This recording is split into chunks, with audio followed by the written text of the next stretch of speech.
এই আমাদের ফুলবাড়িয়া বাজার দেখেন কি পরিমাণ মানুষ, মানে ঈদের বন্ধ পাইছে সব ঢাকা থেকে আইসা পড়ছে কেনাকাটা করার জন্য বাজারে।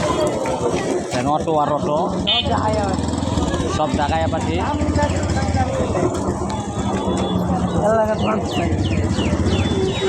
দেখছেন কোনোদিন গাছ বাজারে বিক্রি করে দেন, কীভাবে গাছ নিয়ে বসে বসে আটেছে, গাছ বিক্রি করতেছে, গাছ এগুলা গাছ বিক্রি করতেছে। এটা হলো আমাদের থানা, ফুলবাড়িয়া থানা, ফুলবাড়িয়া ময়মনসিংহ জেলায়। দেখেন কত সুন্দর আম জাম কাঁঠাল, সব দেশি, সব দেশি।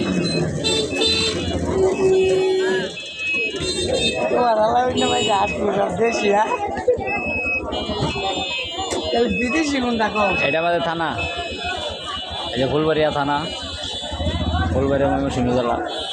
এটা থানা ফুলবাড়িয়া থানা। তাহলে